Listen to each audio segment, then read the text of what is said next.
नमस्कार, अस्सलाम वालेकुम। आज हम एक बार फिर राजस्थान के चूरू शहर में हैं और चूरू शहर में ज़िला मुख्यालय पर हम आज आपको रूबरू करवाते हैं तेज़ तर्रार आंदोलनकारी कर्मचारी नेता ठाकुर शमशेर भालू खां से। जो लोग शमशेर खां से अच्छी तरह परिचित नहीं है, उनके मन में हमेशा ये सवाल आता होगा कि यार ये भालू खां क्या है।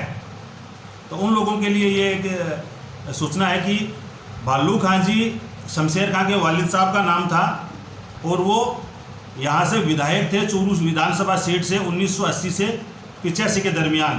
तो अपने पिताजी का नाम अपने सरनेम में लगाते हैं, ये हो गया शमशेर भालू खां। बहरहाल बात करते हैं मुद्दे की। बहुत एक हैरानी भरा फैसला लिया है। आम जनमानस में ये चर्चा है, लोग हैरत में हैं ये सुनकर कि ठाकुर शमशेर भालू खां ने उनका जो राजकीय सेवाकाल था उससे लगभग आधे फासले पर 40 साल के करीब उनकी सेवाएं बन रही थी। तो उन्होंने लगभग 24 साल सेवा करते हुए कल 31 अगस्त 2023 को राजकीय सेवा से ठाकुर शमशेर भालू खां जी ने रिटायरमेंट ले लिया है। क्या मकसद है ये आपसे शायद छुपा हुआ नहीं है। 13 वर्ष की सेवा और रहती और बहुत सारे प्रमोशन, अवार्ड, रिवार्ड, पता नहीं क्या क्या मिलते और राजकीय सेवा से सबको प्यार होता है। लेकिन उनका ये कहना कि जनता की सेवा के लिए उन्होंने रिटायरमेंट लिया है। तो आपको सीधा मैं ज़्यादा टाइम नहीं लेते हुए शमशेर भालू खां से आपको रूबरू करवाता हूँ। सबसे पहले तो जहाँ से मैंने शमशेर खां जी शुरुआत की थी कि राजकीय सेवा के लिए तो अब तो लास्ट में मलाई मिलती है, प्रमोशन होते हैं, अवार्ड रिवार्ड मिलते हैं। आपने उस टाइम पर ये डिसीजन कैसे लिया? देखिए, मैंने 24 साल की सर्विस पूरी कर ली और बहुत छोटी उम्र में नौकरी लग गया। मैंने संघर्ष के दिन नहीं देखे। एक्चुअल में मेरी डेट ऑफ बर्थ 1977 है, यानी एक्चुअली मैं 22 साल की उम्र में नौकरी लग गया। जब लोग ग्रेजुएशन करते हैं, एमए करते हैं, उस समय में नौकरी लग गया। तो अगर ये मानते हैं कि 30 साल की उम्र की नौकरी लगती तो इतनी नौकरी थी। कारण क्या है? क्यों? दूसरी बात ये कि मेरे परिवार का जो राजनीतिक आधार रहा है, विरासत रही है, वो कहीं ना कहीं खाली नजर आ रही थी। तो भालू खां जी की विरासत को वापस संभालेंगे एक गैप के बाद आप? हाँ, कोशिश ये करेंगे कि मेरे वालिद साहब के जो कदम थे, जहाँ जहाँ उनके कदम रहे हैं, मैं उन कदमों पे चल कर के उस मुकाम तक पहुँचूँ। तो आपका जो चर्चित पैदल मार्च था वो राजनीति का प्रवेश की यात्रा थी, राजनीति में एंट्री का रास्ता था क्या वो? मैं आपको बताऊं कि मैं आंदोलनकारी आज से नहीं रहा। 1994 से मैं आंदोलनकारी हूँ। 1994 से मैं चूरू में एक कांड हुआ था, अभिलाषा कांड, जब मैंने चूरू मार्केट बंद करवाया था और हम पर जो लाठियाँ लगी थी, मुझे गिरफ्तार किया गया था। उसके बाद मैंने अजमेर में आंदोलन किया था, जब मैं LM कॉलेज में पढ़ता था, मुझे गिरफ्तार किया गया था और फिर छोड़ दिया गया था। इसके बाद मैं श्रीनगर कश्मीर रहा 1 साल तक। वहाँ मैंने लाल चौक पर आंदोलन किया था 21 दिन। लेकिन शमशेर खां जी, आपको सबसे ज़्यादा सुर्खियाँ और नाम, शोहरत, मान सम्मान मिला वो आपकी जो यात्रा थी चूरू से साबरमती की यात्रा। वो पैदल मार्च आपने किया था, उसके बाद राज्य सरकार ने आपकी यात्रा में इंटरप्ट किया, आपकी मांगों पर गौर किया, तो वहाँ से ये राजनीति में दोबारा पुनर्स्थापना हुई, आपकी एंट्री हुई? नहीं, उस समय ये मकसद नहीं था। अच्छा, उस समय मकसद अलग था। जो 3rd लैंग्वेजेस के खिलाफ गवर्नमेंट ने 2016 में बीजेपी गवर्नमेंट ने किया था और उसको कांग्रेस गवर्नमेंट आने के बाद अवेयर नहीं रही कांग्रेस, और कांग्रेस ने उस भी बीजेपी के उस फार्मूले को लागू रखा। उससे मैं रुष्ट था। और आपको पता होगा कि ये मांग पहली जो स्टेप थी दांडी यात्रा की, जब हम उदयपुर रुके थे, उसमें पूरी हो गई थी। कि जहाँ मांगे मान ली गई या विधायक बनने के लिए ठाकुर शमशेर भालू खान ने समझौता कर लिया? नहीं, समझौता एक अलग चीज़ है। समझौता करते तो हमारी मांगे नहीं मानी जाती। मांगे मान ली गई है? मांगे मान ली गई नहीं, मांगे पूरी हो गई। अच्छा। राजस्थान के इतिहास में 840 पद उर्दू के आज तक नहीं निकले। राजस्थान के इतिहास प्रोसेस में है? नहीं, भर्ती हो गई, रिजल्ट आने वाला है। हाँ। रिजल्ट आने वाला है। अगर दांडी यात्रा नहीं होती तो सेकंड ग्रेड के मात्र 6 पद आते और कितने आए? लेक्चरर का 2013 से 2023 तक एक भी पद नहीं आया। लेक्चरर के 40 पद आए, सेकंड ग्रेड के 125 पद आए, 117। और आने वाली जो टाइम है, आप इसका यात्रा का इम्पैक्ट देखेंगे तो आप आश्चर्य करेंगे कि आने वाले टाइम में ये भर्तियां हर स्टेज पर डबल होती जाएंगी। हमने सूची जो गवर्नमेंट को दी है वो 11,728 स्कूलों की दी है। और मदरसा पैरा टीचर्स का वो अलग मैटर है, पहले अपन इस बात को करते हैं। और जो मुझ पे उर्दू वाला ठप्पा लगा है मैं उसको भी उतारना चाहता हूँ, क्योंकि हमारे इस आंदोलन से संस्कृत के 665 पद बढ़े हैं, पंजाबी के 372 पद बढ़े हैं, सिंधी के 30 से 35 पद बढ़े हैं और गुजराती के 13 से 14 पद बढ़े हैं। सभी लैंग्वेज के लिए हमने काम किया। ये इतनी पहले आपने सेवा से जो रिजाइन दिया है, सेवा में रहकर नहीं हो सकता था क्या संघर्ष? सेवा पॉसिबल नहीं था? ये कैसे संभव होता है? एक बात बताइए कि मैं हफ्ते में 5 दिन जयपुर रहता हूँ, एक दिन संडे आ जाता है, मैं अपने घर को टाइम नहीं दे पाता। फिर जो मेरा मकसद है, वर्कबिलिटी जा रही थी। हाँ, वो जो मेरा मकसद है उसके आगे मेरी ड्यूटी आ रही थी। तो आधे अधूरे जो हैं वो नहीं रह करके आदमी को पूरा होना चाहिए। और अब हमारा जो संविदा का आंदोलन था उसमें कामयाबी की तरफ है। आपको पता होगा एक फाइल राज्यपाल महोदय से अप्रूव हो गई है, सॉफ्टवेयर बिल्डिंग का काम चल रहा है, परमानेंट गवर्नमेंट कर्मचारी हो जाएंगे। हाँ, 3rd ग्रेड के शिक्षक से आगे पहुंच जाएंगे। 3rd ग्रेड के शिक्षक से कुछ मदरसा पैरा टीचर कुछ ज्यादा आगे तक चले जाएंगे, बराबर में कोई संशय नहीं है। 3rd ग्रेड से कुछ ज़्यादा ठीक है। और वो भी जिसकी सेवा जितनी हुई है, मान लीजिए जिसको 9 साल हुए हैं, जिसको 12 साल हुए हैं, जिसको 15 साल हुए हैं। और सिर्फ मदरसा पैरा टीचर की आप बात क्यों करते हैं? राजीव गांधी पैरा टीचर, शिक्षाकर्मी, NHM, जिनकी बात तो आप पहले भी करते रहे हमेशा, ये सभी लोग हैं जो अब जो होने जा रहे हैं तकरीबन 45,000 लोग, 45,000 लोग हैं वो इसमें नियमित होने जा रहे हैं। और हमारी ये मंशा है कि जिस प्रकार से DBTL माननीय CM साहब ने किया था, एक बटन दबा करके गायों वाले पैसे डाले थे, एक बटन दबा करके लोगों के खातों में पैसे डाले थे, वैसे ही एक बटन दबा करके सभी संविदा कर्मियों के मोबाइल पे मैसेज आए, यू आर रेगुलाइज्ड। क्या लग रहा है आपको? ऐसा होगा? ऐसा होगा, चलिए इंशाल्लाह। अब आप राजकीय सेवा से तो मुक्त हो चुके हैं, क्या एक्शन है? कांग्रेस ज्वाइन कर रहे हैं आप? बिल्कुल कांग्रेस ज्वाइन कर रहा हूँ। कब? मैं हर बात कहता हूँ कि मेरी रग रग में कांग्रेस है, मेरी रग रग में कांग्रेस है। और मुझे नहीं पता कि किसने कहाँ क्या किया, लेकिन मैं ये कहता हूँ कि मैंने जीवन में कभी भी कांग्रेस के अलावा किसी और को नहीं चुना।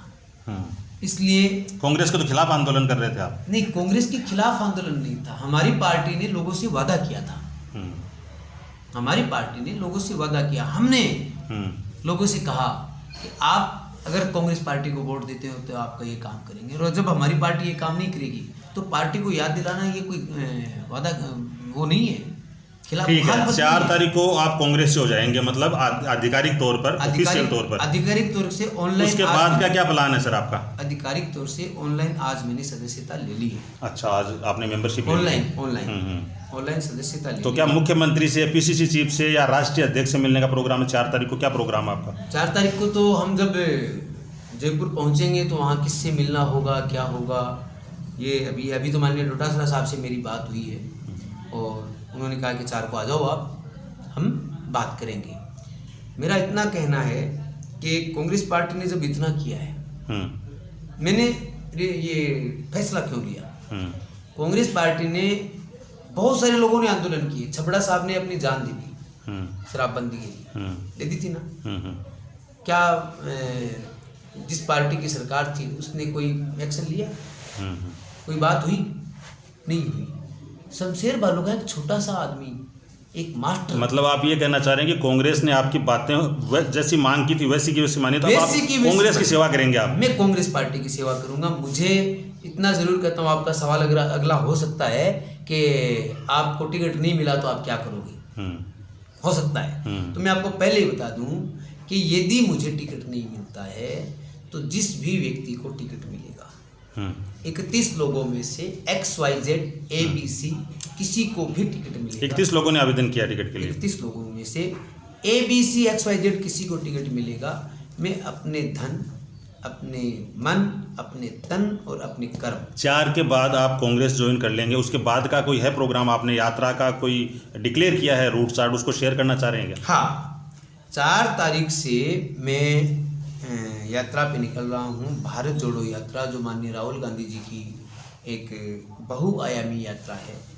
इसमें हम गांव-गांव, ढाणी-ढाणी हर वार्ड में जाएंगे। चूरू विधानसभा क्षेत्र के 113 गाँव में, 2 शहर रतन नगर और चूरू, 393 किलोमीटर की ये यात्रा होगी, जो 27 दिन में पूरी हो जाएगी। 28वें दिन 2 अक्टूबर को हम यात्रा का समापन समारोह रखेंगे और इसमें हम सभी को आमंत्रित भी कर रहे हैं। यात्रा में भी हमने जितने भी टिकटार्थी हैं सबको आमंत्रित किया है, सादर आमंत्रित किया है कि आप आएँ। टिकटार्थियों को आमंत्रित करके आपने एक सौहार्द का परिचय तो दे दिया। बहुत बार ऐसे होता है कि आपको तो नहीं मिल रही शमशेर खां, अब आपके अलावा कौन, उसमें कोई नाम आपने डिसाइड किया? नहीं, मैं किसी के समर्थन में नहीं हूँ। जिसको पार्टी चाहे वो उनका डिसीजन है, वो पार्टी का डिसीजन है। मेरा डिसीजन सिर्फ मैं हूँ, लेकिन मैं ये भी नहीं कहूँगा कि इसको मत दो। मेरे लिए एक में प्लस 30, 31 के 31 हैं, वो समान। ये चूरू की सीट आपको डिफिकल्टी भी लगती है क्या? 35 साल से जड़ें जमी हुई है भाजपा की। मैं ये कह रहा हूँ कि चूरू की सीट कांग्रेसी सीट है। चूरू हमेशा बेईमानी से हरा है। बेईमानी से मतलब? बेईमानी से ऐसे हरा है, एक तो बूथ कैप्चरिंग जो होती है उसको नहीं रोक पाती है कांग्रेस। तो आपका परिवार तो कभी बोला नहीं? आपके सरकारी कर्मचारी, हमारे जो बूथ हैं उन पे कैप्चरिंग थोड़ी हो जाएगी। और हमारे गांव से कभी कांग्रेस पीछे नहीं आई। हमारे गांव से कभी कांग्रेस पीछे नहीं आई और न ऐसा मानना है। आपके परिवार के लोग तो कांग्रेस के पदाधिकारी रहे हैं, ये बात पहले कभी हाईलाइट हुई नहीं? अच्छा, कही ऐसी बात नहीं कही है। मैं आपको बताऊं कि जब बैलेट पेपर कहीं से उठा के लाए जा रहे थे तो लोग बैलेट पेपर को उठाने से रोकने के लिए कोशिश कर रहे थे, लेकिन जहाँ से मदद मिलनी चाहिए वहाँ से मदद नहीं मिली। आज मुझे ये बात कहने में कोई दिक्कत नहीं है कि उन रोकने वालों में मैं शामिल था और हमने कॉल भी किए कि ऐसे बैलेट पेपर उठा करके लोगों के, कर्मचारियों के लाए जा रहे हैं। ठीक। लेकिन कहीं ना कहीं बूथ कैप्चरिंग जो होती है वो नहीं रोक पाई। दूसरा, तो बूथ कैप्चरिंग की वजह से जीतते हैं राजेंद्र राठौड़। दूसरा और फर्जी वोटिंग। फर्जी वोटिंग का मतलब है कि एक आदमी का, एक परिवार के वोट 2 जगह और दोनों जगह वोट लगते हैं। उनको हम डिटेन नहीं कर पाए पहले, हमने अब डिटेन किया है और पता लगाया कि कहाँ कौन कौन से गांव से वोट हैं, किसके वोट जयपुर में हैं, किसके वोट जोधपुर में हैं, उदयपुर, बीकानेर, प्रॉपर चूरू, किसके डबल वोट हैं, ये हमने डिटेन किया है। हमने टेबल वर्क, फील्ड वर्क दोनों साथ में किए। कांग्रेस प्रदेश अध्यक्ष गोविंद सिंह डोटासरा कहते हैं राजस्थान तो जीतना ही है, चूरू पहले जीतना है, क्या तैयारी है एज ए कांग्रेस वर्कर? मैं गोविंद सिंह डोटासरा साहब हूँ या कांग्रेस पार्टी के कोई भी आदमी, उनको ये विश्वास दिलाता हूँ कि यदि आप टिकट कांग्रेस पार्टी का उम्मीदवार हमें बनाते हैं तो राजेंद्र राठौड़ साहब की हार का कोई संदेह नहीं है। और अन्य को बनाए तो? अन्य को बनाए तो हम तन मन धन से उनकी मदद करेंगे। लेकिन रिजल्ट आपको बनाए तो आएगा पॉजिटिव, ऐसा? मैं ये भी नहीं कहता। अच्छा, ये भी नहीं कहता मैं, लेकिन मैं अपनी गारंटी दे सकता हूँ। अन्य की गारंटी में कैसे दूँ? हम तन मन धन से उनके साथ रहेंगे। इतना और मैंने पिछले एक इंटरव्यू में कहा है कि राजस्थान में यदि सबसे कमजोर और डरपोक कोई कैंडिडेट है भाजपा के पास, वो राजेंद्र राठौड़ है। इतना बड़ा लीडर होने के बाद अपनी कॉन्स्टिट्यूंसी को छोड़ करके चुनाव के टाइम में बाहर नहीं जा सकता। तो फिर ये यात्रा आपका ध्यान आकर्षण करने का है कि जो कांग्रेस की जो लीडरशिप है उसका ध्यान आकर्षित करेंगे यात्रा के जरिए से आप? नहीं, कांग्रेस की लीडरशिप, शक्ति प्रदर्शन आपका? शक्ति प्रदर्शन क्यों? मैं कांग्रेस का लीडर बनूंगा ना, मैं लीडरशिप का ध्यान आकर्षण क्यों? नहीं, टिकट के लिए आकर्षित करेंगे। टिकट के लिए जब पार्टी जिस चाहेगी तो दे देगी। पार्टी को अगर मेरी जरूरत है, कवायद उसी लिए है वो। कवायद मेरी है कांग्रेस पार्टी को जिंदा करने के लिए। अच्छा, मेरी कवायद है कांग्रेस पार्टी को जिंदा, इसीलिए सारे टिकटार्थियों को बुलाया। कांग्रेस के जो लोग हैं उनको ये भरोसा दिलाने के लिए कि यदि आपका कोई काम है, जैसे अभी आपने देखा 2 लोग आए थे, 2 दिन पहले इनके वार्ड में पानी नहीं आ रहा था रोज, 5 दिन से 4 दिन से पानी आ रहा था, और रात को 12 बजे इन लोगों का मुझे कॉल आया और तुरंत मैंने इनकी समस्या का समाधान करवाया, तुरंत। राजेंद्र यादव राजस्थान सरकार में मिनिस्टर हैं और एक इशारा करके गए हैं कि पीसीसी चीफ को यहाँ से लड़ा सकती है कांग्रेस। पीसीसी चीफ तो पीसीसी चीफ है, कहीं से भी लड़े। हम तो ये कह रहे हैं कि आप अगर चूरू से किसी को भी टिकट देते हैं, चाहे यहाँ तक कहूँ कि किसी निर्जीव को भी अगर आप टिकट देके भेज देंगे, हम उनके साथ रहेंगे तन मन धन से। माइनॉरिटी टिकट से ये मेजोरिटी टिकट की तरफ कन्वर्ट होती है तो नाराज नहीं हो जाएगी माइनॉरिटी अल्पसंख्यक समाज के लोग कि हमारी टिकट छीन लिया आपने? मेरे बेस से आपको लगता है कि मैं माइनॉरिटी मेजोरिटी की बात करता हूँ? नहीं, कौम में तो एक मैसेज जाए इस हिसाब का। देखिए, समाज पार्टी जब देखती है तो जिताऊ कैंडिडेट को ढूंढती है, पार्टी जिताऊ कैंडिडेट को ढूंढती है और पार्टी गलत फैसला नहीं करेगी।